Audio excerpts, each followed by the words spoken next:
Je pense que les premiers produits que j'ai consommés en bio, ça devait être tout ce qui était viande.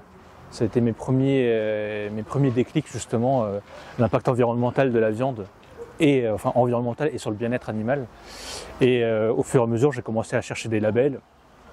Et donc je me suis renseigné naturellement sur le label rouge, etc.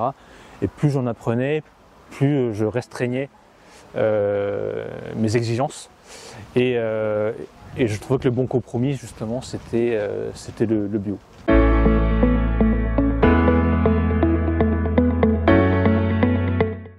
Donc pourquoi je consomme bio? Parce que c'est mieux pour l'environnement. C'est mieux pour l'environnement, sous réserve aussi qu'on consomme un bio raisonné. Donc effectivement, partir sur du bio local. Une tomate bio peut-être faite en hiver. Ça, c'est un peu aberrant.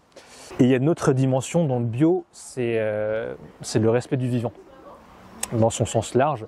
Aussi celles et ceux qui produisent la nourriture. Et effectivement, quand tu es exposé aux pesticides, quand tu fais de la monoculture industrielle, tu favorises pas le vivant.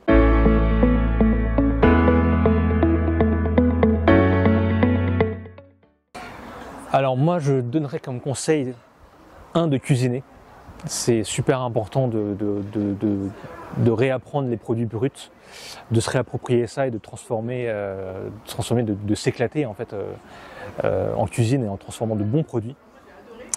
2, justement se faire plaisir, ne pas se frustrer. Moi, le bio, ça m'a permis de continuer à manger de la viande. Et dans un deuxième temps, de réduire cette part de la viande et des produits d'origine animale dans mon assiette.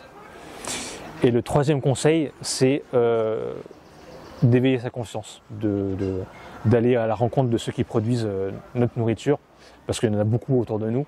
Et vraiment, là, en rencontrant des hommes et des femmes qui sont comme nous et qui ont un autre emploi qui est beaucoup plus impactant sur le climat et sur la société, ça donne une dose d'humilité et ça donne envie de soutenir les gens. Donc c'est important de créer du lien.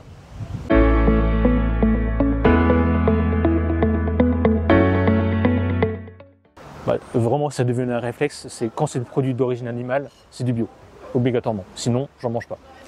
Et l'autre bio-réflexe, c'est de sensibiliser avec une approche qui est très positive. Et justement, la cuisine, c'est vraiment ça. Quand on cuisine et qu'on arrive à partager du plaisir, c'est génial. Et quand tu vois des enfants ou même des adultes ou autres qui te disent « merci, c'est super bon », ou des parents qui disent « waouh, c'est génial, vous avez réussi à faire manger des légumes à mes enfants », ça fait vraiment plaisir. Donc, le second bio-réflexe, c'est de se faire plaisir avec la cuisine.